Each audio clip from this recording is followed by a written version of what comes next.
What's up, geeks and geekettes? It's another episode of the Countdown to the Geekcast. My name is Ted, aka Steady. Joining me on this Chapter 19 Mandalorian breakdown is one and only Retro Ray. What's going on, guys? Let's talk. We also got the man behind the magic, the one and only Joe Garcia. Hey, what's up, everybody? Excited to be talking about some Mandalorian. Let's do this. And it's not a Star Wars stream without the great one himself, General Kenobi's bunker, Jose. What's going on, brother? Hello there. Also, guys, so tonight we're actually trying something new and we're actually simulcasting to General Kenobi's bunker. So hopefully this is going on also over there. Leave a like, leave a comment, let us know what you think about this episode. Absolutely. A lot to talk about. This is one of those episodes where it takes a very big twist or a big step into a new direction. And this is also setting up a lot going down the road. So if you haven't seen it, what's up, LeBron Fett? If you haven't seen it, pause the stream right now. Go check out Chapter 19 of The Mandalorian and then come back and tell us what you think and hear what we got to say about it. So generally, I talk about sort of the summary and all that stuff. But first, I just want to talk about our initial reactions, emotions after watching that. So, Kenobi, gotta start with you, brother. Uh, did this episode exceed your expectations? Did it get you excited for what's coming? Was it a little bit of a downer because it spent a lot of time on someone we haven't seen in quite a bit? Your initial thoughts? Yeah, so I think you pretty much nailed the head. So I was very excited that this is the longest running episode we've gotten for Mandalorian. So I was like, all right, I am ready for a close to 1 hour episode. Let's do this. And then, we got this episode of Mandalorian. And so, it was different to say the least, I think. There's things that I absolutely loved about this episode that just were incredible, okay? And some others less so. All right, it was a little bit weird pacing. I'm sure we're gonna talk about it. Um, Overall, it did further the story of Mandalorian. However, not as much as one would expect out of a 1 hour or again close to 1 hour episode. And we'll talk about that. Absolutely, Joe. What about you, man? There's a lot of questions still, but I think I'm not going to ruin it because we're going to get into the deep discussion. But you kind of know where this is going, and that I love the beautiful play here, the setup, and we're going to talk about that as well because I don't know if you all caught on, but there was a sleight of hand movement there, so that's what I want to talk about. There were a lot of Game of Thrones things going on here, and I know that if Matty B was here, he'd be enjoying it in particular because he's a big fan of House of the Dragon, so he would be like, oh man, I dug this episode, I'm really into this one.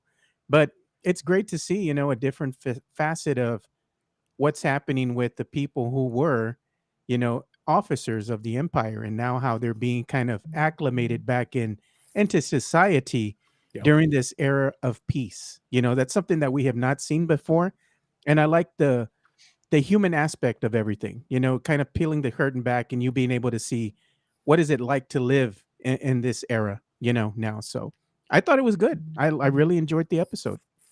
Absolutely. And last but not least, Retro Ray, your initial thoughts, sir. I loved it. Yeah.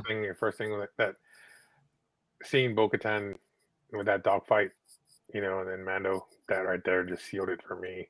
On top of everything else that went down, kind of old school. I was telling my wife, and I need that shirt that says Bo knows now, but just me and my shirt thing. Absolutely. And I'm going to kind of be in the middle of some of you guys. So I really enjoyed this episode. It showed us a lot of new aspects of it. And I feel like there's a lot of setup here, but it raises a lot of questions. And so that's why I find this episode extremely interesting. And I'm so glad that they spent a lot of time and they didn't just rush through all this stuff because I've been, and we'll get into some details now of the episode. I've been a huge supporter of Favreau and Filoni and their grand scheme and grand plan overall. And I've always felt that, and I've said this on multiple episodes, on multiple streams and channels, not just my own, that not only are they trying to give us certain aspects of the Star Wars universe we've not seen before. They're also trying to right some things that the fans have criticized before. And the biggest thing they'll have to do, the challenge for them, is to try and get the fans, all of them, not just half of them, to be big supporters of the sequel trilogy.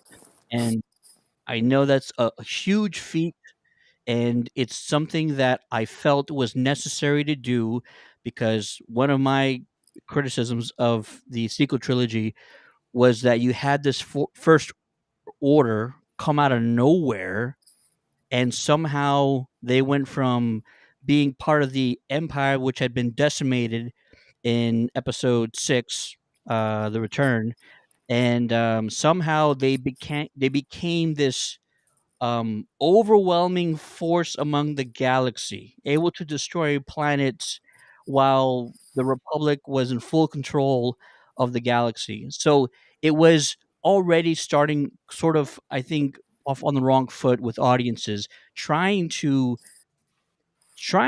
get them to believe that this could possibly happen with the hero Luke Skywalker, like, patrolling the galaxy and whatnot, with the Republic in control.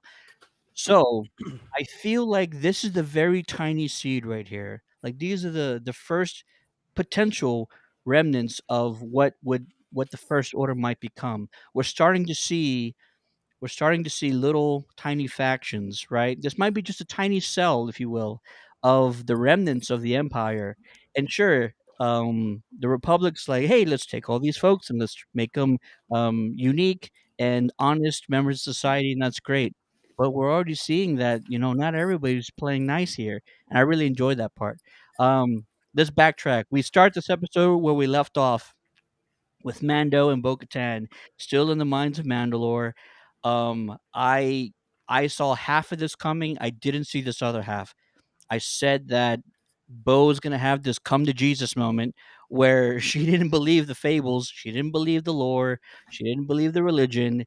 Now, all of a sudden, she not only is a believer, she's got full proof. Like, she's seen Jesus' tomb pretty much, and now she's becoming somewhat acclimated. It's really interesting that she's playing these cards so close to her chest. She can tell Mando, she can tell these other Mandalorians that, you know what, she's already seen the mythosaur, and she's gonna play nice and everything, but she's keeping all this really close to the chest, and it's very interesting. Either she's just a poker player all the time, or there's something else at play, and I'm really wondering where her head's at. Is it just that she feels like she's worthy now, or she belongs? Like, it's a great arc for this character to somehow not give a damn about anything these guys believe in, to now believing more than anybody because she has firsthand experience and evidence. It's just amazing. Kenobi, your thoughts on where Katan's head's at right now? So we left her off, basically had given up, right? She says, you know what? I have no support. I got no troops. I got no ships. All I got is this really nice castle, and we see how that goes this episode. But and this really cool looking droid. All of a sudden, like you said, she comes face to face with a fable, right? With a legend. It almost literally smacks her in the face. Um, so she has about 30 seconds before Dane wakes up to be like, okay, what am I doing with this, right? Where's this information? And I'm thinking, in her head, she's okay, how can this further my agenda? So she very quote unquote casually asks, did you see anything down there, by any chance? Did you happen to see a gigantic dinosaur in the water? And Dane's like, nope, I didn't see anything. And she's like, oh, okay, cool. um and so she's like, okay, well, I'm the only one that knows this as of right now, right? Uh, should I start, saying or laying claims that I saw a mythosaur, a being or a species that we've known has been extinct for thousands of years at this point, and with no proof, right? Or, and here's where I think this is going, or do I wait for the right, audience to hear this, right? And who do we know that kind of loves that kind of stuff? Legend, the creed, the ancient ways. None other than the covenant, right?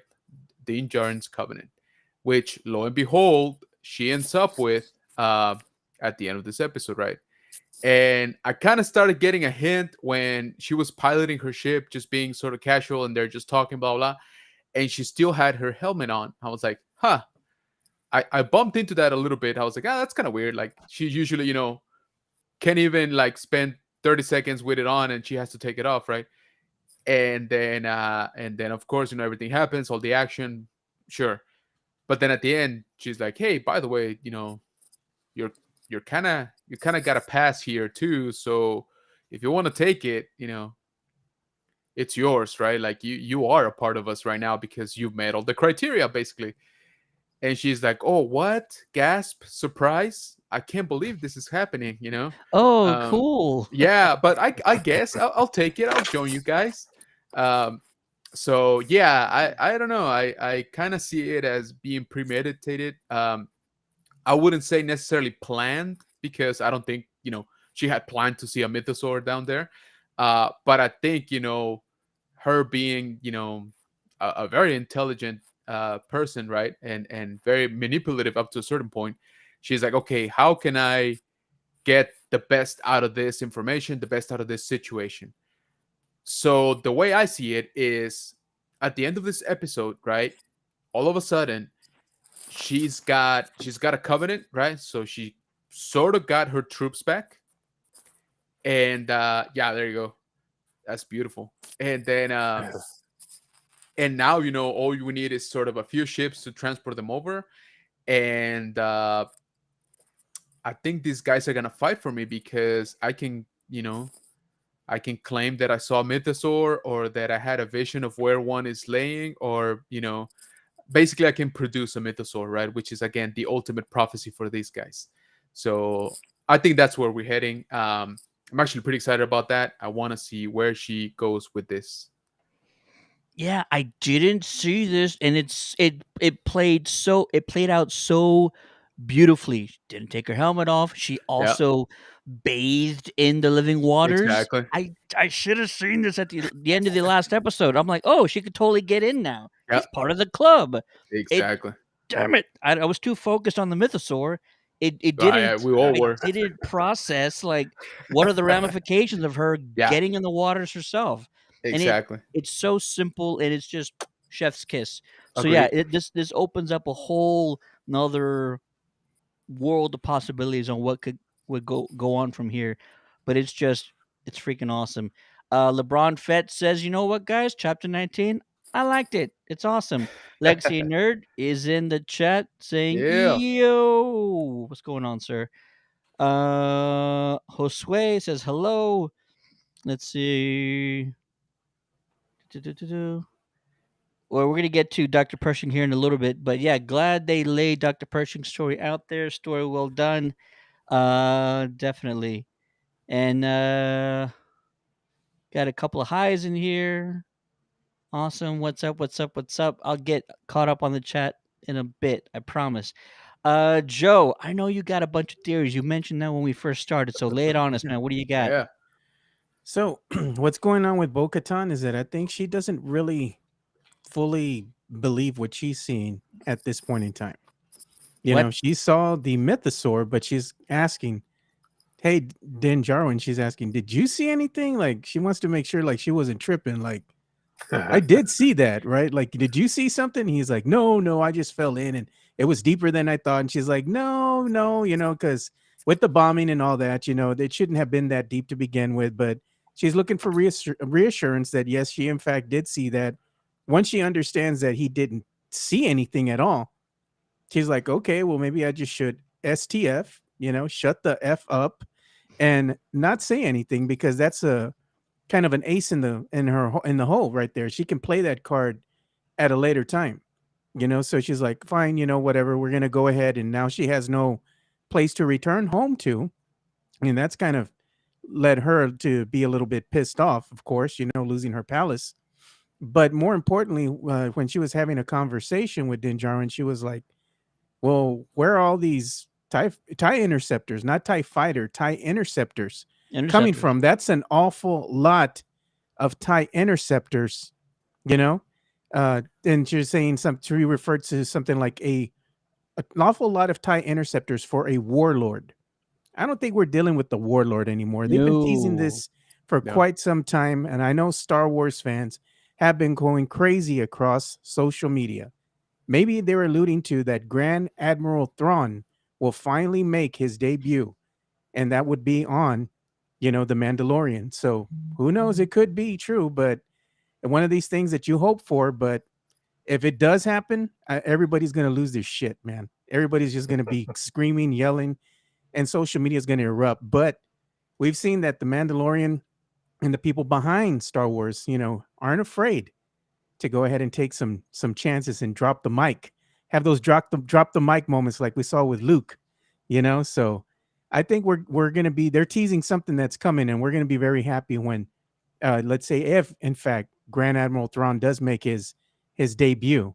But another thing that kind of was interesting to me is Bo-Katan now seeing that that's a way in. That's what I'm saying. It's getting Game of Thrones here because that's something I don't believe she realized either. Oh, I did get in the water.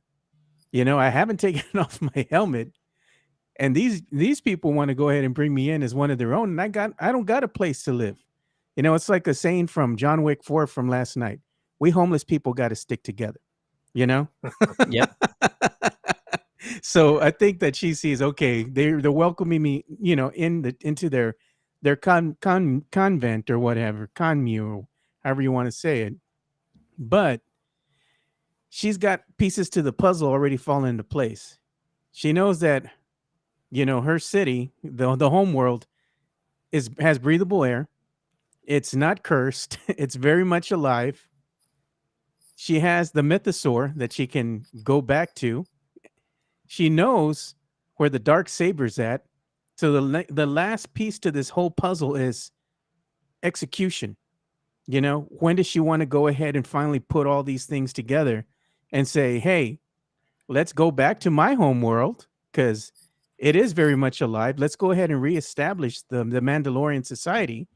And while we're here, let me go ahead and challenge Din Djarin and also tame the mythosaur. So there's no mistakes about it, and who is going to lead this new race of Mandalorian people. So I'm thinking she's just waiting and buying her time for the right moment to finally spring the trap. So she's gonna play nice for the meantime. So well played, Bo-Katan. Well played. I do like that aspect and that theory. The only thing that doesn't sort of sit 100% with me is that she was not sure of what she was seeing. I think she was 100% sure of what she was seeing, and she just wants to make sure that she's the only one aware that there's a mythosaur down there. Because if anybody else saw it, then she cannot execute her plan, like you said. Well, So that's that's why she why. was asking. It's like, I'm not tripping, right? Did you see something? She's like, no, okay. Let's But you know just what? Because quiet, if he did see it, she might have killed him right there. Yep. But You think Because so? you got to tie up all loose ends. She's the only one that needs to know right now. She's going to use this information to further her agenda, right? And she needs no witnesses, like nobody else. I mean, even Grogu didn't even see it, so like he has he no idea. probably sensed it though, because he sensed that little bastard sensed the TIE fighters. You're gonna tell me you didn't sense the mythosaur? Come on, man. I was wondering what he was taught. I mean, he was babbling. We didn't really hear anything, He's but doing you that little think baby he was talk. Bah, bah, bah, sensing bah, bah, the you tie? know? You think he was sensing the tie interceptors? That's what it Yeah. was. He was trying to tell daddy, hey, we got some shit happening over here, You're gonna tell me that little bastard didn't sense the freaking mythosaur? Come on, man. Yeah. I was kind of wondering that too. Would he have Well, caught that? he also it was right on cue when both of them said this is the way. So I was like, is he trying to say this is the way? Like, and then of course, both of them look at him like, what's going on, buddy? And then they get blasted, right? Yeah. So I don't know, man. I mean, I can go either way on that scene. I know that there's been the talk that we're gonna hear, Grogu like actually speak. And I'm not entirely sure that means basic anymore. I don't know if this thing, speaks Huttese or something like that. Um, So he might have been already talking and we just don't know it. But he's not going to sound like Yoda if he talks, though, because Yoda No, he will talked the not. way he talked because of his mentor, Correct, or of his his master, master who right? trained Yeah, him. Yeah. yeah. And I mean, obviously, the tone of voice is definitely not gonna be the Yeah. same. But yeah, no, he's gonna talk. If he talks basic, he's probably just gonna talk regular basic, right? Like just like Yadley, basically, right? Like just Yeah. normal. Um, Yeah. Pour but some out for Yaddle, man. yeah, seriously, Seattle. Um, best best kept secret for what is it, like 25 years or so. Absolutely. But yeah, so it's interesting. Again, I don't know. Bo-Katan has been kind of shown in both lights right now, right? Like we first saw her and she's like, you know what? I don't even care anymore. Like we know that she's been trying to get the throne of Mandalore for what 20 plus years. Yeah, she Maybe lost all hope. Decades. exactly, right? Like Yeah. decades, exactly. Like this has been her thing. I did love actually when they show up to the I guess to the covert of Mandalorians and Paz Viz like, and who are you, Night Owl? I was like, oh, that is so cool. That was super cool. I love that. Absolutely. So for just just in case anybody out there doesn't know, so the Night Owls were the squad, or the how can I say it, the sort of like smaller faction within Dead Watch that Bo-Katan was leading, right? So she was basically the commander of the Night Owls, and historically they were in her grand majority they were female Mandalorians, right?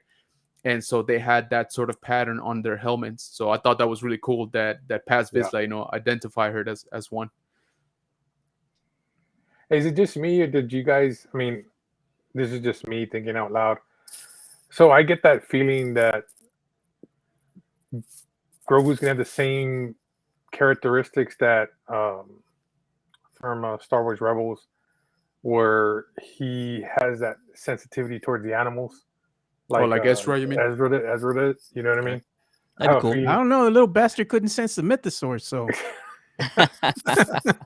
well, he's not, shy away from trying out all kinds of delicious living beings, in the previous seasons. Like Right? he went crazy with the frog lady's eggs, the spider eggs. It's like, hey, I have thought he was gonna bite off, Babu Freak like that first episode. I was like, no, don't.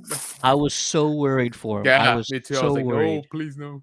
LeBron Feds in the chat saying he should speak. He's already 50. Yeah, absolutely, right? But like it's kind of like the opposite of dog years, so we all understand that part. So he's still, a toddler at this point. Yeah, but he's 50 years old. You'd think at some point in time somebody would have taught this brother some sign language or something, man, like for real. You can't form sentences. Yeah, man, like do something, I want to try and do the math in my head. So Yoda died at what, like around 900 years of age, right? Something like that? Just about, yeah.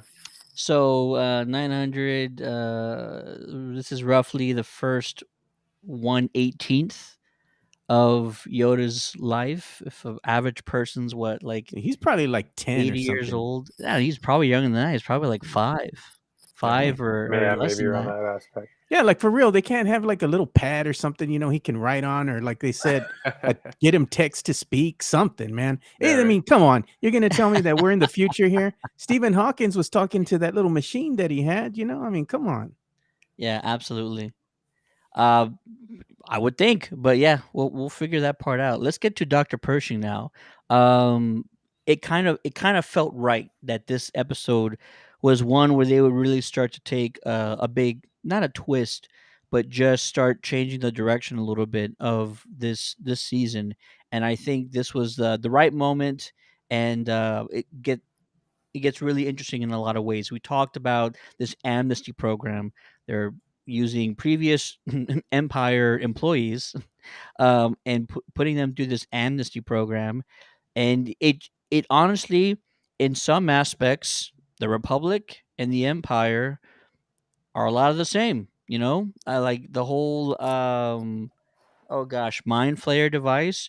It's same thing, and sure, the Republic probably doesn't want to use it as the Empire was using it, but just the fact that they're willing to kind of put people through this process, it really kind of paints that gray area of like, the Empire wasn't all that bad.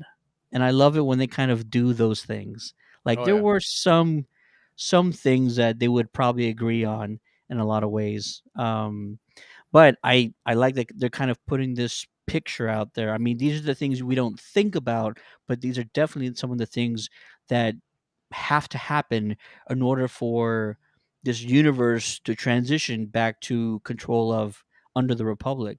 But I really liked it. And now we need to figure out um, what the long game is for. Oh my God, forgot her character's name. Who's the one that mind flayed Pershing at the end here?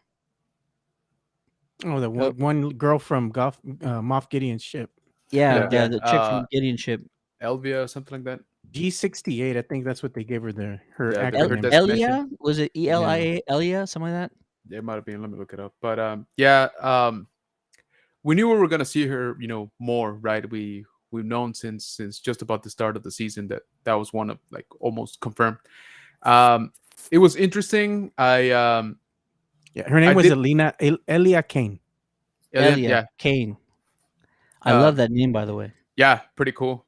I so I did enjoy the part about the New Republic having like their own, what was that called, like Project Paperclip, like when they sort of start recruiting like people of a certain skills, right, that they would deem like beneficial.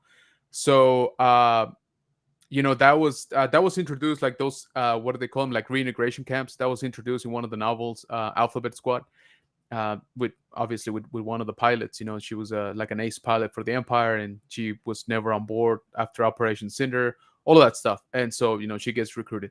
So kind of the same thing here. It was kind of weird to see that, not weird, but I guess to the point of what happened in the story, to see a very bright scientist, right, sort of like on the cutting edge of cloning and genetic technology, and he's just pushing paper, right, like the equivalent of like shredding like old documents, basically.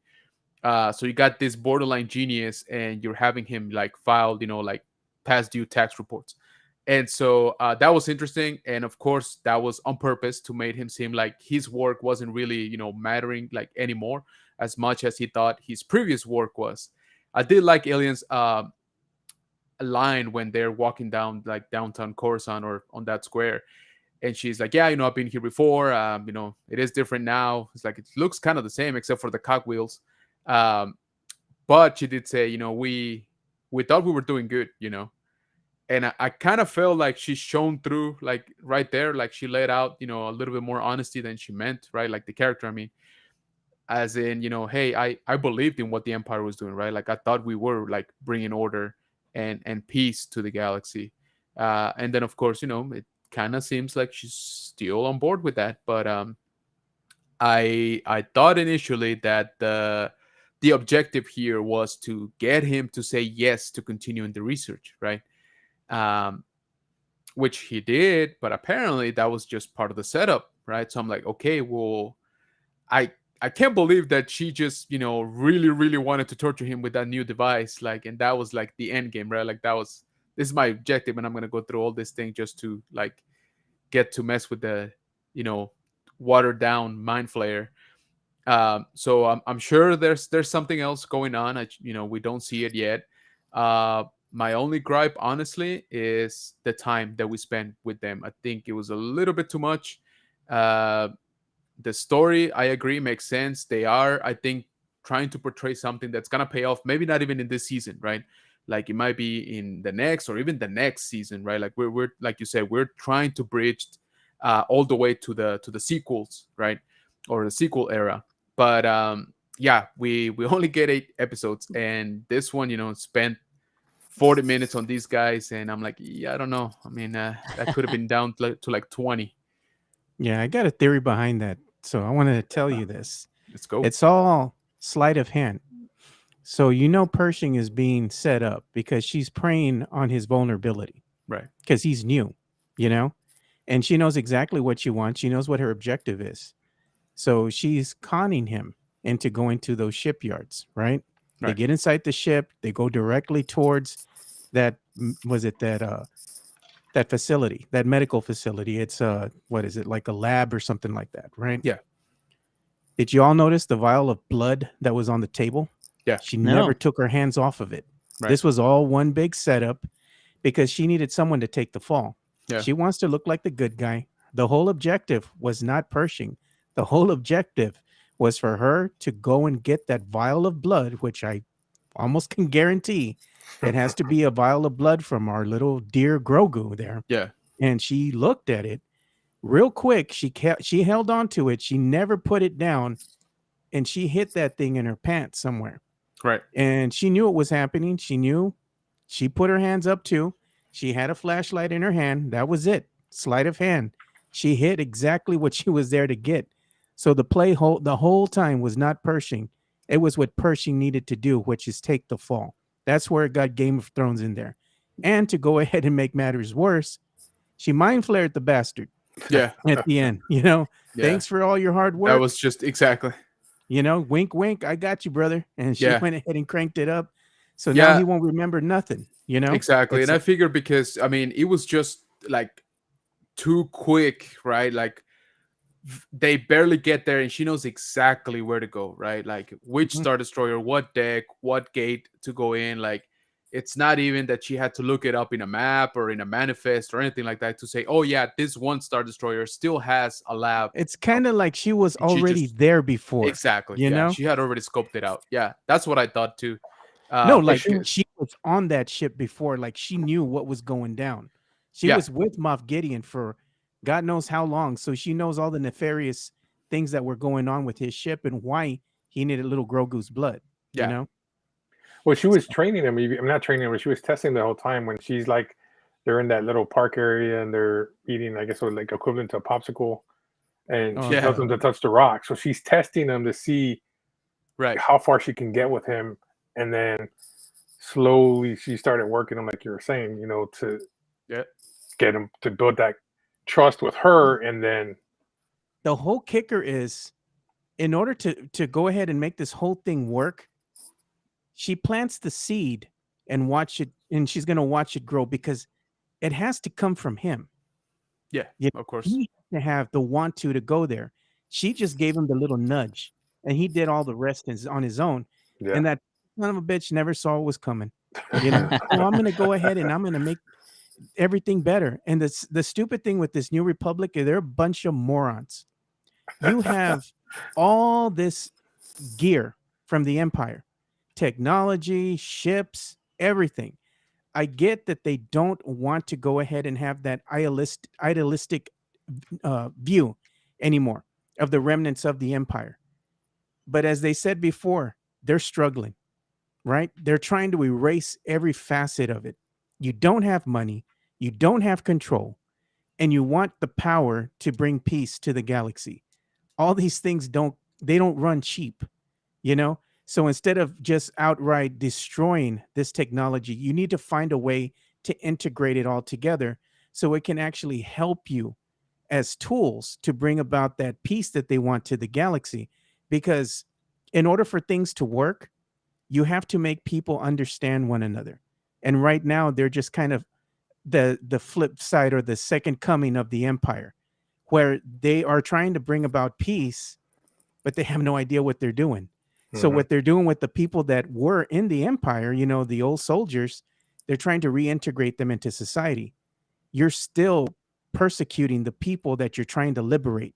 You have become not a democracy, but a communist regime, you know? So you're becoming the thing you hate, you know? So it's like they're going about it the whole wrong way. Instead of hating what came before you and what you try to destroy and bring about peace, learn how to integrate this all together. In other words, in order to bring about peace, you have to first learn how to understand one another. If you can never understand one another, you can never move forward because there are always going to be the people that resist, you know? Ooh, well said, sir. Well said. Let's see here. I think the actual end game for her is to replicate his previous or prior research. Is she going to replicate it? I'm not 100% sure about that. But everything that he needed to replicate his research, she is now in her possession. But you got to And watch Bad Batch. That Mhm. the one that they kept. I can't remember what they Kaminoan. call them. It was that mountain facility that they have Mount where Yeah, they're Tantis. doing all that nefarious research of cloning and all that. yeah, Yeah, and they got one of the Kaminoan scientists yeah, there. Yeah, exactly. So that's my theory is that they still have one of the Kaminoans really behind all that. they got two actually. Yeah, Yeah, well, but that's what I'm saying. If you think it, because I think if Bad Batch is going to still tie in some way to Mandalorian, I think that's going to come into play in somehow, into live action. hey, I I'm was going to down. present a theory yep. to General Kenobi, and I Oh, think me and you have kind of read a whole bunch of Star Wars lore that we kind of know already where it's kind of leading. We already putting the pieces of the puzzle together. And what we know is that it's cloning is going to be at the core, right? Yep. Whatever steps they're going to take. And of course, they're probably going to mention Palpatine or whatnot.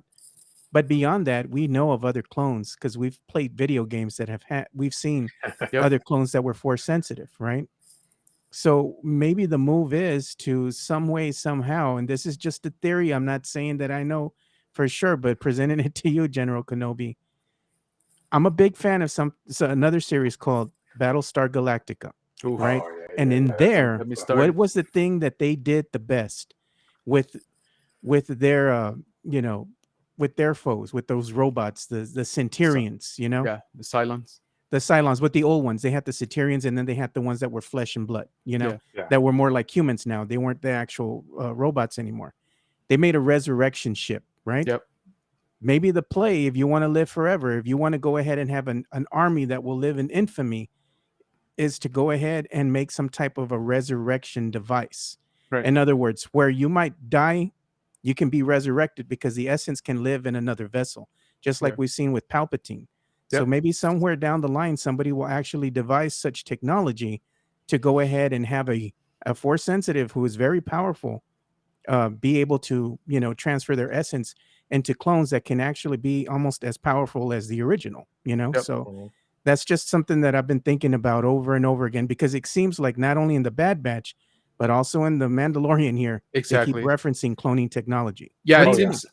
I think we're gonna converge in some way, shape, or form, and probably sooner rather than later, right? Because they've been kind of pretty obvious about it, right? This last few episodes of both especially the Bad Batch, right? That last one where, not today's, but the previous one where Crosshair, Yeah. wakes up in the hands of one of the cloning scientists. I'm like, okay, well, what are we looking for here? Are we looking for a test subject? Are we looking for a sample of a unique clone's DNA? Right? Like an enhanced one. And so the other thing that I was thinking about, Joey, when you were earlier today was that I don't know if you remember, but and I forget which comic book it was when they were trying to clone Palpatine the first time around. All the clones kept going bad and Yeah, like basically nuts because they were force sensitive, right? But the theory behind it was that since they were clones, they had the exact same signature in the force, and so they had like imagine like a multi-stream of minds in their own, right? Like like a mind meld. It's too much for exactly like them a to mind meld, handle. and it was just too much for them, right? So that was scrapped and those were destroyed, you know, as best we know. And that's when we had sort of like the blank slates that you're referring to, right? Again, sort of kept in those tubes, right? And they were just mindless, literally waiting for Palpatine to infuse, his mind into those, so that they could become an actual, person, like Yeah, an actual Palpatine. But it was only one at a time, right? Like you said, it's sort of like the resurrection chip. You can only copy or you can only download once, right? once. Even though there were multitudes of the same model, like the Cylons, even they could only do it one at a time, right? Like it wasn't like copies of a copy, like it Like an was army of, exactly. Yeah. yeah, yeah, So I'm thinking if they're gonna run into something like that, like you said, and I think a big clue we got tonight was when he explained what his research actually was, right? And he's like, "Hey guys, the Kaminoans, which name drop first of all, the yeah. Kaminoans figure it out, right? We can get one strand of DNA and we can clone that. That's a done deal, right? That's been done, decades ago.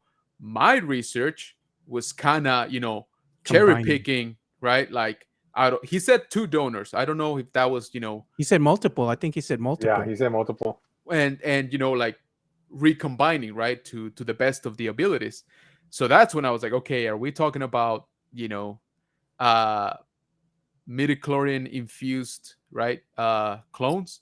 And if that's the case, we're talking about foot soldiers. Are we talking about, of course, something like Snoke, which we know exists? So I'm Mhm. sure that's the end game, but I kind of want to see the steps, to get to that.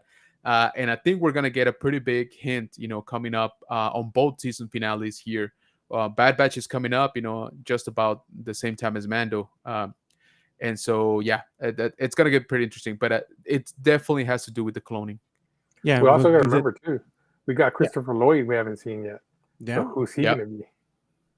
yeah. I So was it's gonna gonna be tell General interesting. Kenobi, one of the things that I thought about is like an RC vehicle, a radio controlled car, right? Kind of like we saw with the Phantom Menace with these droids that were all controlled by the mothership with the Yeah. signal, right? Oh yeah. If you wanted to do the same thing with the clone army that was force sensitive, Right. you need to have a signal to go ahead and tell them exactly, hey, this is what we want you guys to do.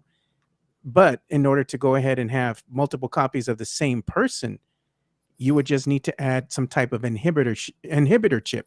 Right. That way, they're not feeding off of the consciousness of all these other clones. They would think they were the only ones, Right. and you could feed them information, kind of like an RC vehicle or something, Yeah.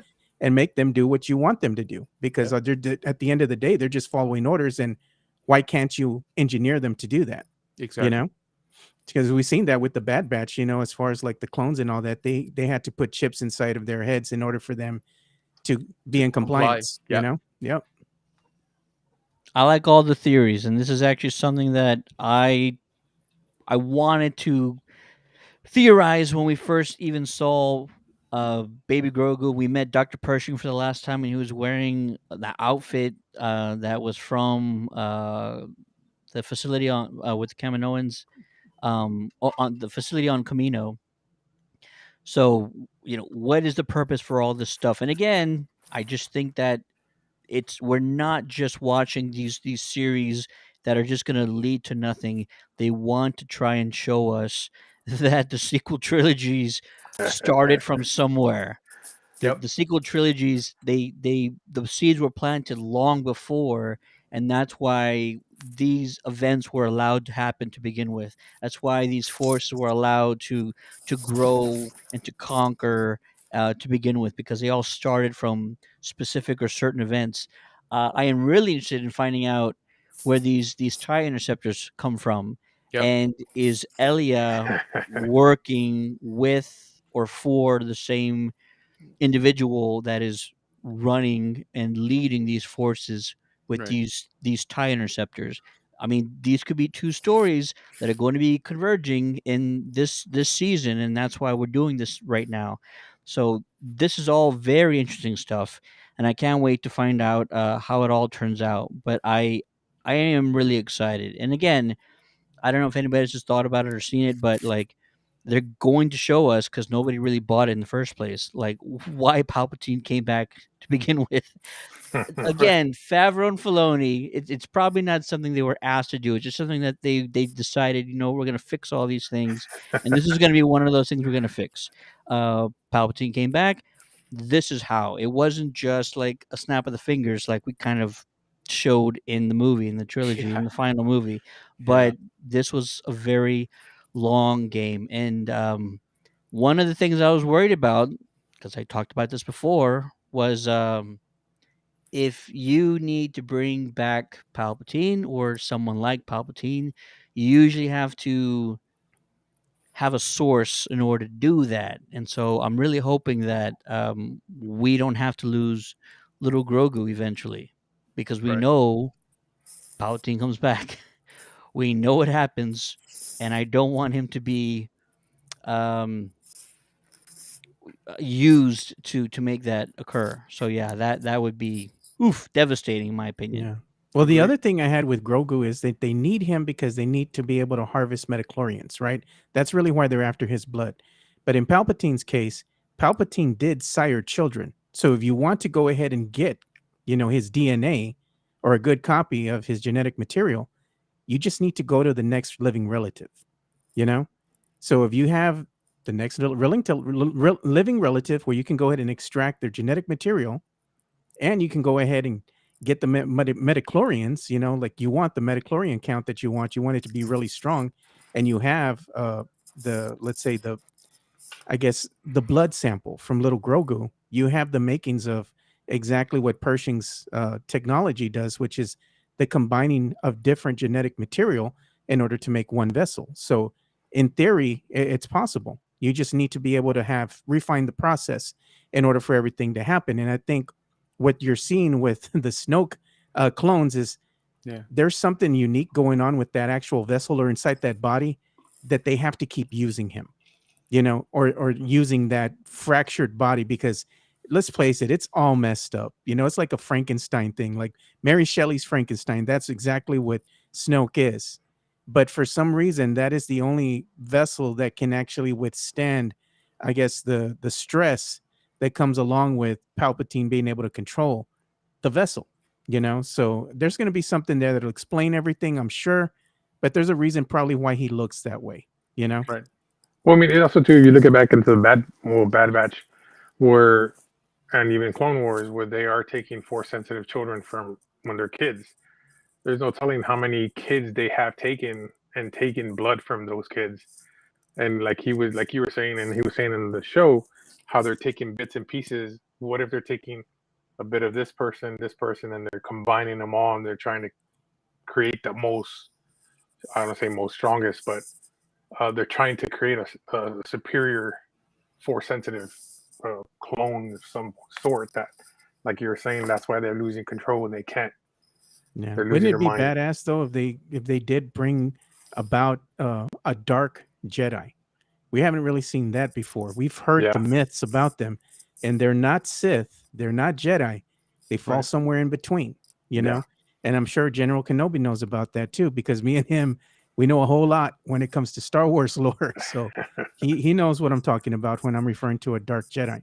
Yeah, and it's the only thing is it'd be hard because they're not, well, the grand majority of them are not canon anymore, right? That's No. not to say Yeah, they well, cannot to be an brought extent, in, yeah. because don't get me wrong, I would love to see something like that. I think it'd be nice to finally get that, like third option, right? Yeah. When you're force sensitive and actually trained. So, yeah, I mean, maybe in Ahsoka, dealing more with what means to be a Jedi. Maybe we see one of them there. But yeah, it'd be pretty freaking cool to see something like that.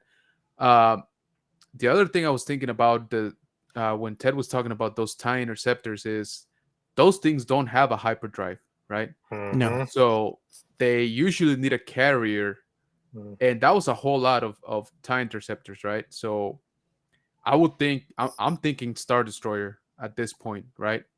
Even if it's not one of the Imperial one, like Imperious ones, but maybe like an Acclimator, a pretty decent sized one. Um, so I'm like, okay, who has the resources, right, for a Star Destroyer at this point, And most warlords don't. If you remember, even Moff Gideon like wasn't on a Star Destroyer, right? He was on a cruiser. Yeah. Right. So I'm like, okay, well, who can be, above Moff Gideon at this point in terms of power and maybe even rank, right? Uh, so Pelion is somebody that I, thought of. We haven't heard anything from him since Rebels. Obviously, there's Thrawn, but I don't know that the time is right yet for Thrawn. Um, I think they're gonna save him a little bit more time in the future. But yeah, so I'm pretty curious now to see who has the resources first of all, because tie interceptors are not cheap. Okay, not No. even when the Empire was in full swing, like not every ship was a tie interceptor, and there's a reason. Like they are expensive, right? But that's why they're better fighters too. So and they had bombers, and again, ordnance doesn't come Yes. cheap. Like bombs are not that cheap, especially when you drop so many. So and obviously somebody has it out for Bo-Katan, because what I was thinking is, man, that castle has been there for a few centuries probably at this point. Everybody knows Kalevala, like it was in the Republic, or yeah, it used to be in the Republic, then it went neutral. Like everybody knows about it. Everybody knows that Client Christ was there. So I'm like, okay, well, why today, man? Like that just seems like a little bit random. Like Yeah, I why? think there's a thing behind that too. General Kenobi is I think so too. yeah. Um, Bo-Katan was just chilling on that on your palace, right? Like right, she for was done potentially running. months at this point. Yeah, or Yeah, years, or could have yeah, been years. We exactly. don't know. Yeah, with the recent comments from Fabro, we don't really know how much time has passed, right? We A Yeah, long while. Yeah. Yeah, it seems like longer than everybody thought. yeah, So I'm like, okay, well, why today did you decide to take out, to bomb the castle? Like again, because they went straight for it, right? Like it didn't seem yeah. like they were searching for it or anything. Like they were like, They boom, knew. here it is, drop bombs, got out, right? Like they knew Yeah. exactly where it was. I think she knew it was coming because she's tired of running, right? She got Yeah, tired of running, and she kind of told Din Djarin, "I've made a lot of enemies." yeah, But that's all she said. I've made a lot of enemies. So yeah, it's like if you're tired of running, you feel like you're down on your luck. This is the last place you have to go. It's like you're just waiting for something to happen because yeah, you know it's coming. And exactly. the next thing is she can't blame Din Djarin for this happening. This is not his fault. This was already premeditated, and I Yep. think she knew it was Yeah. going to happen. You know?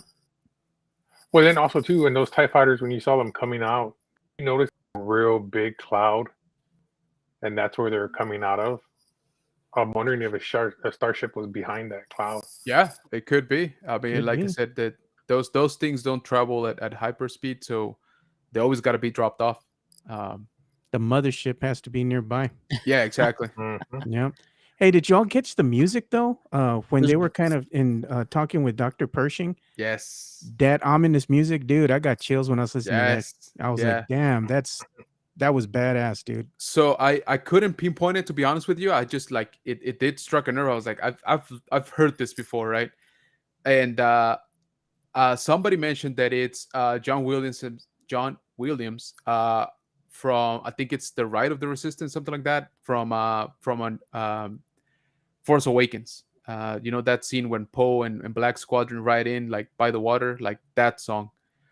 So apparently they threw that in, which I thought was pretty cool. Like I said, Very I didn't. ominous. Yeah, exactly. I didn't recognize it like right off the bat, but it was known to me. So I did have to look it up because I was like, man, I've heard this before. Yeah, yeah, I've heard it before too, and I know it was in the newer series of Yeah. the Star Wars trilogy, but I couldn't remember exactly which movie it was. Yeah, same here. But I remember hearing it. Yeah. Yeah. absolutely great. And like I mentioned when we first started, it raises a lot of interesting questions. Everything we've already talked about, and like you guys just mentioned right now, who has the resources to have that fleet of tie interceptors and bombers? Like it wasn't just the interceptors. I was like, oh my god, but the bombers and then the additional fleet of interceptors in the sky. Like this was a well coordinated, well resourced attack, and somebody went out of their way to bomb just the remnants of. Right. This wasn't even like these people were a threat. They didn't have a fleet or anything to like attack It people. was personal, Ted. Yeah. That's what I'm trying to say. It was a lot for not a whole lot of gain. Like you weren't taking out a major resource of the Republic or anything like that. So yeah, very personal, like Joe just mentioned. Overkill is what I would call it. Yeah, I know all about personal because when I was putting up my fence last spring break, me and my son were back there digging for 4 hours trying to pull out this boulder from the ground. And when I finally yanked that damn thing out and I threw it on the ground, he was going to throw it away. I said, no, leave it there. He said, why? I said, it's personal. So I'm going to be drinking later on. And when I got to take a piss, I'm going to piss on that rock. There you go. That It is was the personal, equivalent. Ted. That is the equivalent of bombing the castle, right Exactly. It was Yeah. personal. there. Yep. Yeah. Star Wars Sith is in the chat saying Thrawn, Thrawn, Thrawn. There could be only one answer. Yeah, Pretty right. much is what he's getting at. So again, I think all of our minds, normally go to that because that's the big bad that we know is sort of coming, right? But again, I don't know. I actually kind of hope it's not him right now at this point. I'm kind of hoping we get a mid tier boss level first, right? Like I said, like a Paleon or like another admiral that's got the resources out there. But yes, we're gonna get Thrawn. Don't worry about that. Like it's coming for sure. So, question again. Me, this is just me because of Christopher Lloyd. I'm a Christopher Lloyd fan. So remember, Star Trek. He played a Klingon villain. Do you think he could be that admiral or Yeah. that person controlling that starship? Yeah, Could I be. think yeah. There you go, bombing the castles, man. Got it. I like it. I think so. I actually think it's not even that far of a leap. I think he's first of all he's the right age for some of those guys. In the old stories, I Yeah. mean some of those were like career Navy officers, so they be old by this point, and or they be old by the time they made it to admiral or even grand admiral. Some of them. So I'm all for that. That actually, like I said, I don't even think that's a big leap. Um, but like I said, I'm kind of hoping that we do get uh maybe the Moff Gideon's boss, let's call it, like his immediate boss, maybe. Yeah. And you know how they said that Moff Gideon escaped on the way to the war tribunal, and then somebody would say, no, that's just a cover up, right? But the point is that it seems he didn't Gone. make it to the war tribunal, right? So I don't know. That's interesting to me. No, very interesting. I mean, that could Absolutely. also be him that actually bombed her ship. I mean, Yeah. bombed her palace. Yeah, it could be, right. It's like, you know what? I was holding on to this, this one, my very last Star Destroyer with all of my resources that I got left. Like, that's it. But I'm so, ticked off at this chick that I'm just going to bomb her spot, right? Like, bomb Yeah, her that's a place. possibility too. I mean, it's true. Yeah. If he didn't make it and he did escape, that could be him. Yeah. I mean, I didn't think about that. One of the things I think we overlook here and is what's going on, because the focus has been on like everything going Game of Thrones right now, references to Andor with this episode of The Mandalorian. Yeah. Sometimes the things that you have to look out for are the things that are lying right under your nose. Yeah. And that's who are still friendly to the Empire, because there are people who are still friendly to the Empire are now integrated with the New Republic. So maybe we're going to start seeing the beginnings of was it called the New Order or the First the Order? First Order. The First Order, Yeah. So maybe we'll start seeing some of that and starting to unfold here, because maybe those numbers will start rising as the people who were let's say soldiers of the Empire. Let's say when you're a soldier, you want to do your job. You just don't want to be delegated to being at a desk job doing mindless work, that gives you no purpose. So, some of these people that, let's say, joined up with the New Order or the First Order, maybe they were just tired, of the being behind the desk and really not putting their skills to use, Yeah, I could exactly. see that. They were used to pushing around people across the galaxy, and now they've been reduced to paper pushers Yep. or just glorified admins, pretty much, for the Well, Republic. LeBron's So, fat. paperweights. They're paperweights, man. Yeah. Well, LeBron Fett said it. He said it here. Good soldiers follow orders. Yes, There sir. you No, go. he's referring There to you Bad Batch. Yeah. Yeah. Well, I mean, even that. I mean, you think about it. I mean, even in Bad Batch, where the one guy. I mean, if you saw the last episode, where he didn't like the clones. He felt the clones were not superior to the current soldiers they had, and they treated them like they were no one. I mean, that episode. I'll be honest with you, that episode was great. I mean, Yeah, that episode was good. that episode was so freaking good.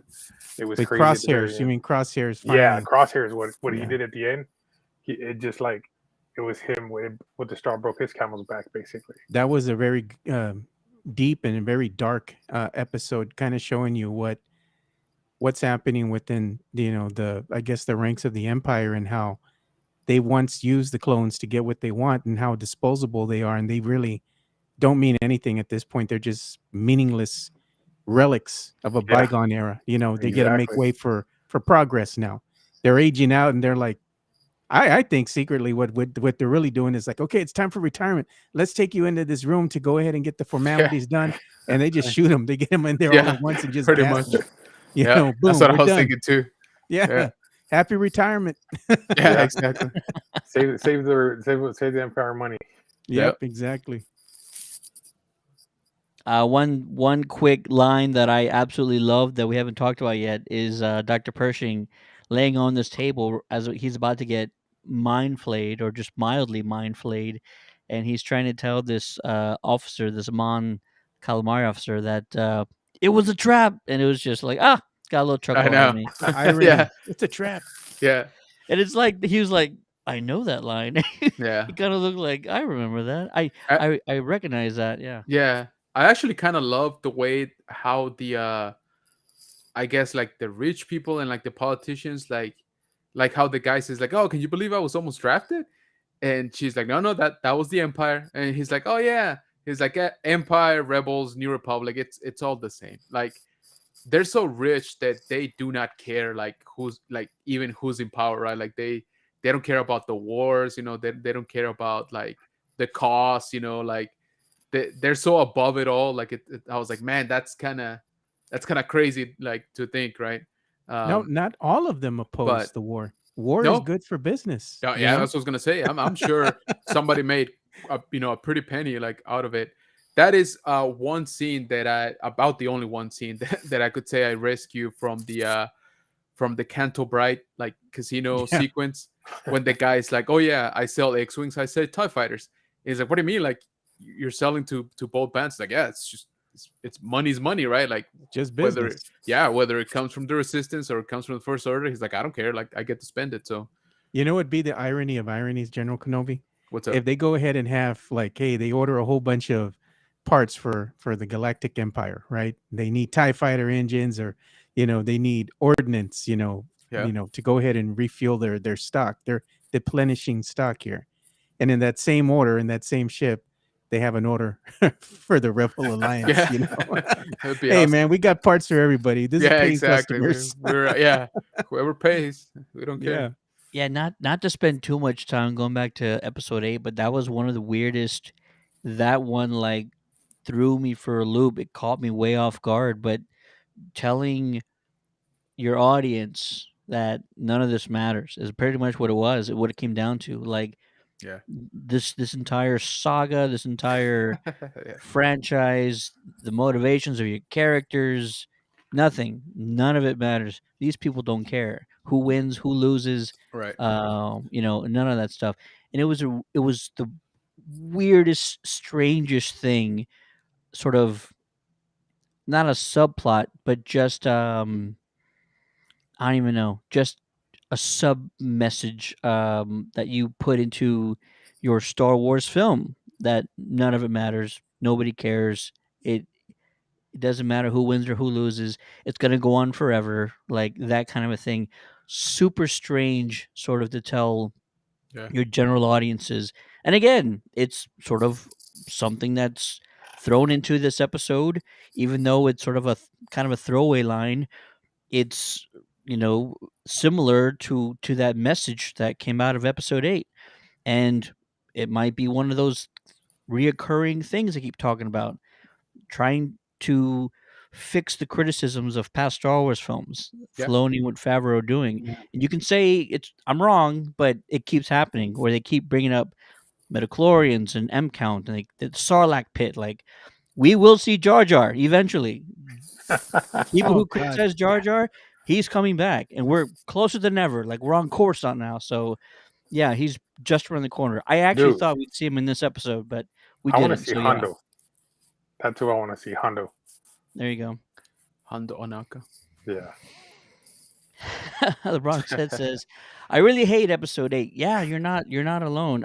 It was honestly just the strangest sort of Star Wars film to date. It's not for any other fault I can pinpoint other than it wasn't a well planned out trilogy. Had the entire trilogy been sort of in that vein of episode 8, might have been a fantastic trilogy, but Right. just the fact that it wasn't cohesive made episode 8 kind of stick out and feel really disjointed. They're affiliated is in the chat saying, "Yo, Yo. what's going on, man?" Dave Lozano, the episode 8 Canto stuff was a commentary about today's politics and war I was going to bring profiteering. that up, but I didn't know if that was a good thing to bring up in the podcast. No, absolutely, absolutely, definitely. Just very strange to tell people in a Star Wars film that Yeah. the wars don't matter.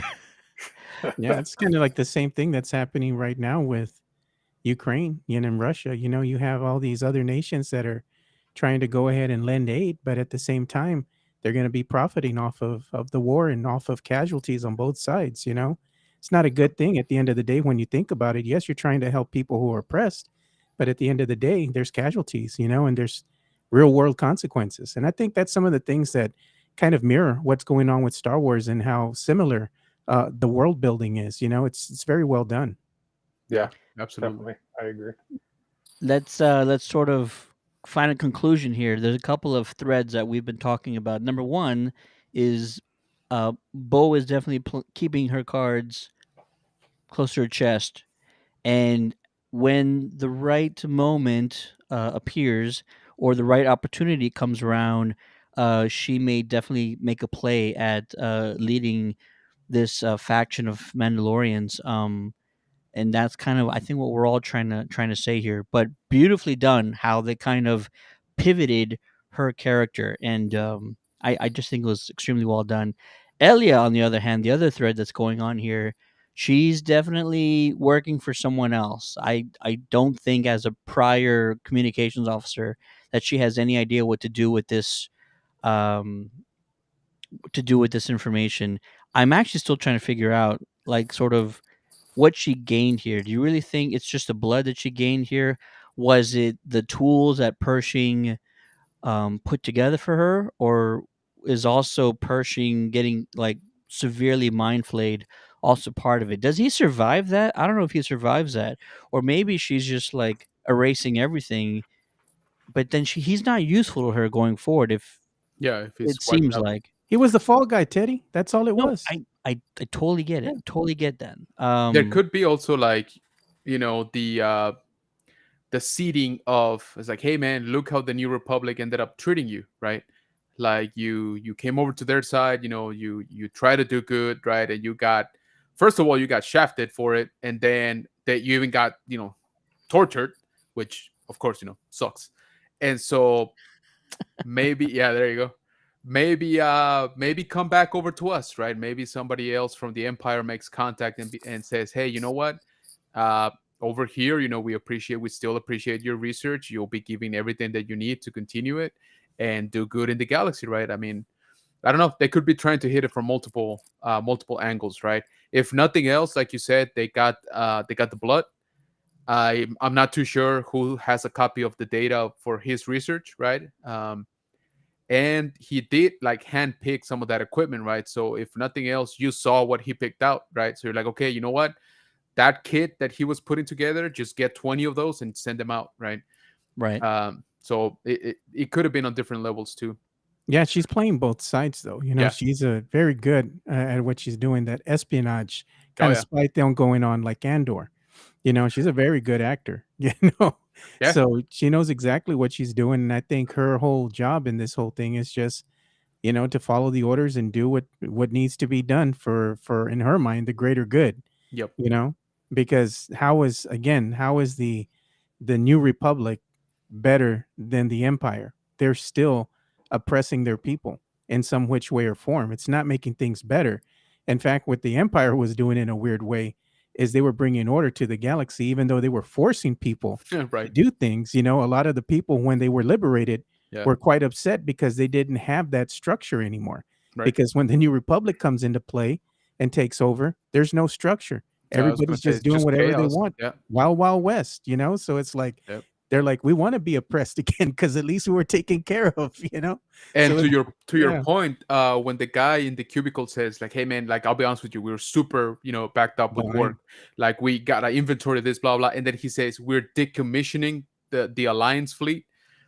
I was like, "Dude, you don't even have like warships anymore. Like, so the New Republic doesn't even have, battle cruisers or anything like that. So They're dumb. That's to what I'm yeah, saying. to your point, right? How can you Yeah. police the galaxy or try to keep some sort of order? If any pirate with like two ships can wreak havoc on a system, right? If you don't have enough ships to combat that. So yeah, I see that. They just traded the oppression, let's call it, for chaos. Yeah, Yeah. exactly. Oh, that was another thing I wanted to mention. Did y'all catch that? The Tungste and the Bendu Day? Yeah. No. Yeah. So Tongues Day, right, which apparently is a day of the week. So Tongues is the original species that settled Mandalore back in the ancient days. So they were actually an alien race out of Coruscant, Oh, and they found I forget the name of Mandalore before it was called Mandalore the planet, but they basically found them, and you're like, you know what? We like this planet. They had a bunch of mythosaur. They almost killed all of them, and so they became the first like Mandalorian warriors. And then, of course, through the ages, they sort of died out. But they were called the Tongues. And then the other one was the Bendu Day. Like, yeah, exactly. Uh, the Bendu, as in the creature that's in the middle of the Force, not light side, not dark side, the one that came Yeah. out in Rebels. Um, which I think comes from like one of the early drafts of George Lucas, but for the Jedi. I think he called him Jedi Bendu or Bendu Jedi, something like that. yeah. Like way, like before. Yeah. Jedi So Bendu. so I thought this was pretty cool. Yeah, One of the that's things I pretty thought cool how about they that did that. girl was maybe she's early remnants of the New World Order. Yeah. That's she's kind of like the beginning Yeah. of it. Yeah, that's what we're saying. Yeah, It very could well be. could be. It'd be interesting. Yeah, me and you got to talk though, General Kenobi, because we can go on and on forever. Oh, Like we yeah. can be talking about the force-sensitive creatures and how they hunt and all I that. Because hear to ya. me, that's interesting, man. Oh you yeah, know? same here, man. I kind of missed Yeah. that too, like level of detail, right? Yeah. 6.5 out of 10 episode. What's the plot this season? No. Archer, there are approximately 27 plots in this season, so one of them is gonna be awesome. Don't worry. I agree. I think they're playing the long game. They're playing the long game. Everybody is, and it's going to pay off. There's just a lot of steps that are necessary to take because the sometimes, and we went through this with the sequel trilogies, when you try and do something really awesome without explaining how we got there in the first place, the payoff doesn't work. So in order for the payoff to work, you have to show the steps. Yeah. You have to stick within the realm of possibility. If you start telling us that, hey, this new faction of the Empire is taking over the galaxy, now, then Yeah. it's too big of a pill to swallow. Not all the fans are going to jump on board, and you really just start losing the audience, and you're jumping the shark and all that stuff. Yeah. It really is that they're slowly trying to tell us something, and I'm really interested to see what it is. This whole cloning deal, this business, has been happening since the very first season, and the fact that they're still on it, that they're still going with it, it means something. There's something big here, Right. and the only end game I can think of is Palpatine. All roads lead to how Palpatine comes back. I'm not trying to tell you that the entire point of the Mandalorian is Palpatine, but just that it's trying to show us that there was a road that led to the return of the Dark Lord. So that's what I'm just kind of leaning towards, and I've been on that road since the first season. The fact that we're on season 3 now, and we still don't know what the hell the point of this Yeah. cloning stuff is, is actually telling. It really is. But first, we're gonna go through this Bo-Katan stuff, and that's all really good. And I'm really interested to see what happens. The fact that all these people wear helmets all the time, and you really can't tell what their facial expressions are, Right. is both a good thing and a bad thing, because it's almost like you can kind of feel what they're thinking, Right. but you might be completely off base because you can't see a damn thing. Even with Paz Vizsla, before we jumped on the episode, we were all kind of saying, "Ooh, he's giving off some real like dark vibes. Like he has some animosity towards Mando and Bo. Like, and we could just be reaching with this stuff here because we can't see anything under that damn helmet. Yeah. But it does feel like he has some issues with them being here. Like, even though he's bathed in the waters, there's 100% proof. Bo's been on her own for God knows how long, and we already know, and it's probably already spread around that she doesn't really care about the religion. Then why is she here in the first place? And he Right. might have issue with that, or he might know that, you know what, These two, can't trust them. Can't trust them. Mm. They're too much of a gamble. Anything could happen. You don't want to bring people like that in here, and that could be a major issue. So yeah, I think any of those things are a possibility. How is Lozano Bo? says, "What? I said, how is Bo Katan supposed to lead the Mandalorian people if she doesn't have an audience? Sure. Who's she going to go back home and lead? Her subjects are going to be the rocks and the animals that live on her little island, the mythosaur. You can't lead people if you have no people following you. She needs to go where the people at, get an audience, beat Din Djarin, and become the ruler of what's left. That's why she's following him. I know it, man. I'm telling you, she's a chess player. I dig it. She absolutely is. She absolutely is, and it's going to be beautiful when she decides to finally execute or put this plan into place. But Oh yeah. it's the definitely the opportunity has to arise, or somebody just bombed her castle that was falling apart to begin with. Yeah. Maybe she Yeah. reaches out to these guys and it's like, hey, eye for an eye, man. Let's take it to whoever these bastards are. Yeah. I'm That could be laughing. interesting. It has me laughing because what they did to Bo-Katan and they bombed her palace was the equivalent of a drive-by here on the west side where I live, Puro West Side by Marbach. That's basically what they did. They did it gangster style, man. It was a drive-by, a galactic drive-by. There you go. That's I like priceless. LeBron says, do you think we will get a Boba episode in Mando? We're going to get multiple cameos from a lot of characters because the title of these shows don't matter. These are all chapters in a much, much larger book. And the book is, anything post episode 6 and before episode 7. Like that's how big this book is. And so yeah, expect people throughout. Nerd Affiliate says, we're making too many excuses for this episode. LOL. Casuals have checked out because the story is all over the place. I really It like what this wasn't. episode did. We got a lot of cool Yeah. action in here. You know what I really liked was Mando's N1. As soon as he took off vertical with it, he did that Batman 89 thing Yeah. where like Yeah. you go straight up and then you just like shut the engine off and it just kind of like free fall, turned around and free falls. I was waiting for him to just like go in front of the sun or something like that, but it didn't happen. But he did free fall afterwards and take it to that TIE interceptor. Yeah. Snoke first, then Palps. I want Circus back as Snoke and explore that. There you Yeah, go. that'd be nice. Yeah. No, man, I dug the episode, and it's like I said, you know what? I think we're onto something too because Uh-oh. I don't think anybody got that she was after that vial of blood the whole time. Go back, rewatch the episode, pause when she's on that table and look what she gets in her hand, I'm But looking at why does she need Pershing for the vial if she knew where this laboratory was already? she needed someone to take the fall. She can't go down for this thing. That's why I'm telling But you. she's been there. She needs to have him take the fall. She planted the seed. She's watching it grow. He has to go there with of his own free will, so he doesn't know that it's an actual trap. And she set it up beautifully. She already knew this was pre-orchestrated. This was going to happen. She tipped everybody off. She goes in, gets exactly what she was there to get, and then she makes it look like he was there to go ahead and keep on continuing his research, which is exactly what she probably told them.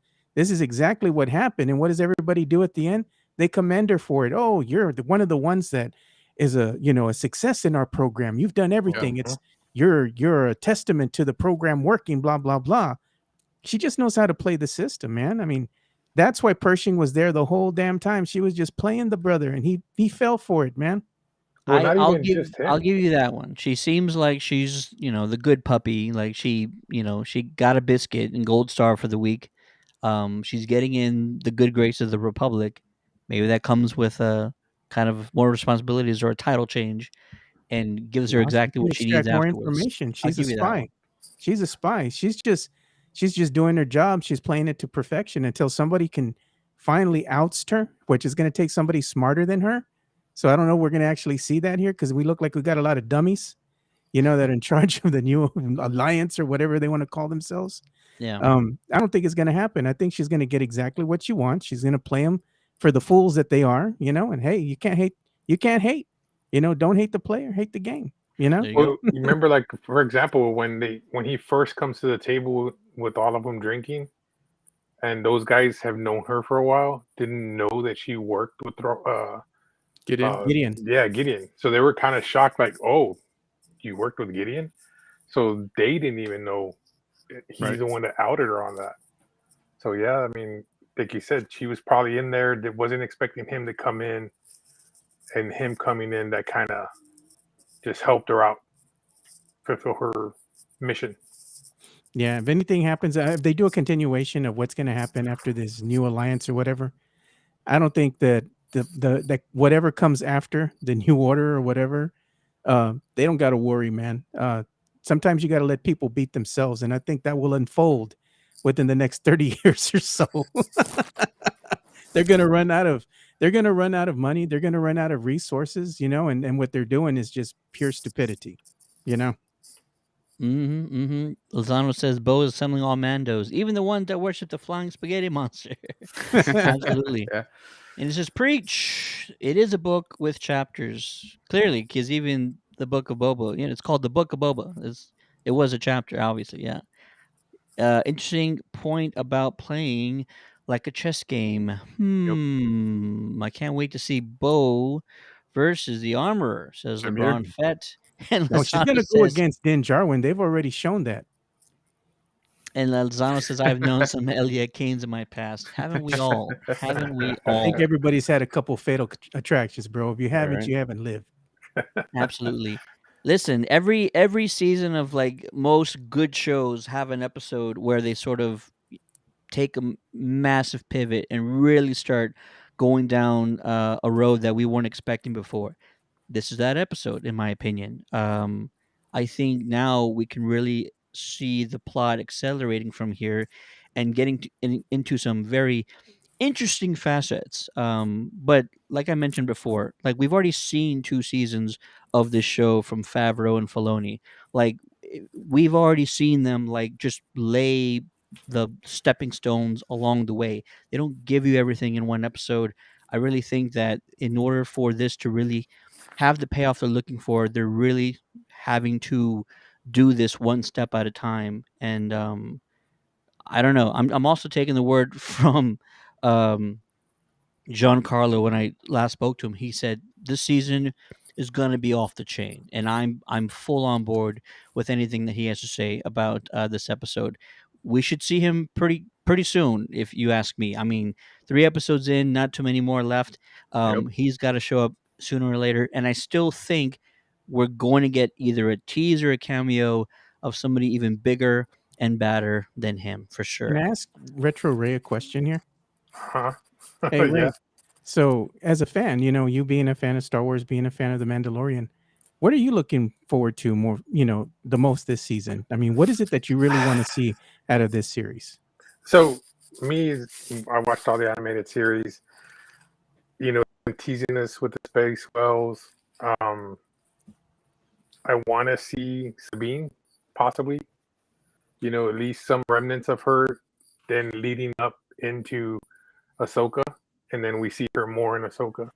That's kind of, I guess. And then also too, I mean, if you guys, any of you guys watch Star Wars Rebels, dude, Chopper was fucking hilarious. If you loved R2D2, dude, Chopper was. It's like when you were seeing Chopper in the cartoon series, it's like you would see. I mean, you just hear beeps, but it's like him cussing out, like he's mad at these Yeah. people. He's cussing. Yeah. It's freaking hilarious. So I want to see a live action Chopper, either now or in Ahsoka, one of those 2 series. Nice. But yeah, it's gonna, Cool. especially Ezra Bridger. I want to see that too. There's so much more. I mean, it's just like you just get little teases here and there. It's like I want the whole thing. Yeah, I got you, man. Well, this has been a fantastic breakdown. Chapter, not episode, chapter 19. We'll see what happens. I think, like I mentioned, things are getting interesting. Stick around. It's bound to be a lot of fun here.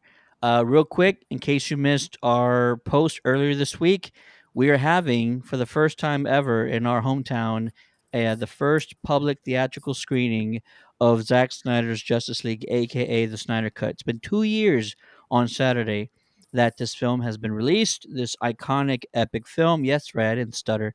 And if you are interested in joining the Countdown City Geeks for this screening, all you got to do is go to the link in the chat, click on the link that's in the post, and join our giveaway mailing list, and we will pick a few more winners to join us this Saturday at 6:30 p.m. In San Antonio. You'll be given the location once once you sign up for the giveaway list. Again, picking a few more winners. It's not over yet. So I also pinned it in the chat, but the Snyder Cut, the first theatrical public showing in our hometown. Cannot wait for that. It's been a long, long, not a dream, but something I had to do is watch this damn movie on a big screen. It wasn't enough to watch it on a TV or projector or anything like that. Even though I did all those things, I need to say that I saw it how it was meant to be seen, and that is on the big screen. And then one last thing, and this is something that you can help us with. There is an individual, Addison Childress, who is undergoing some major medical um, procedures this week, and he's definitely part of the geek community, and he is also um, there is a charity event being put on in his name by a local comic book shop. So if you would please feel free to assist with his expenses. There's a way to donate just by going to that QR code. Again, he works for Heroes and Fantasies, which is the largest comic book store in the state of Texas, and he needs our help, and he's part of the community. And not only that, but the folks at Heroes and Fantasies decided to put together the best way to help him, which is by having a charity giveaway where you can purchase a limited edition comic book cover from Mike Choi. This is a X-23 limited cover. They will be signing and uh, purchasing or selling these covers this Saturday, March 18th from 12 to 2 at the Universal City location of Heroes and Fantasies, and from 3 to 5 at the 410 West location, which is 410 West between, what is it, Callahan and Evers, I believe. If you don't already know the locations, please, please, please look them up, and be sure to go to the nearest one this Saturday, March 18th. All proceeds will be going to his hospital bills, and this is an exclusive limited edition print of X-23. I believe there's 100 or less that they're actually making. So do anything you can.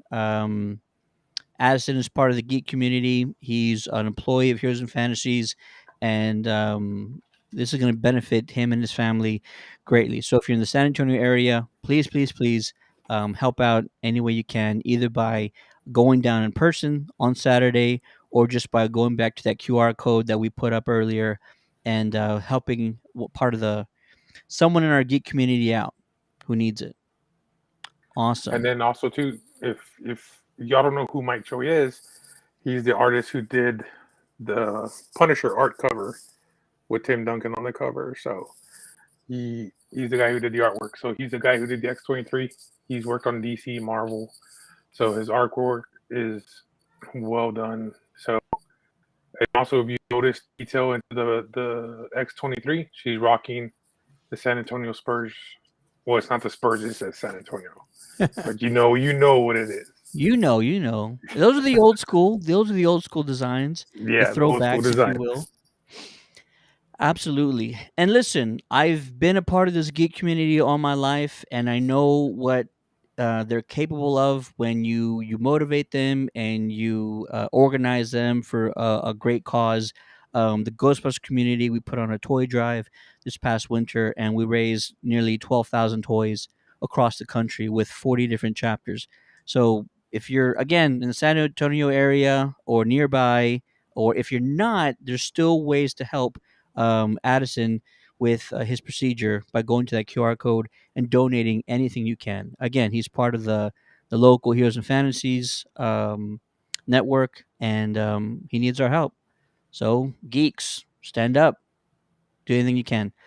Really appreciate you guys watching. Check us back next week as we break down chapter 20 and an exciting ride. Looking forward to it. For the Geekcast, my name is Ted, aka Steady. Joining me on this episode is one and only Retro Ray. Going on, guys. Stay tuned. Like us, subscribe. We got a lot of fun stuff coming up, especially next Tuesday. We got something big coming up. You're going to want to be, and you don't want to miss the show.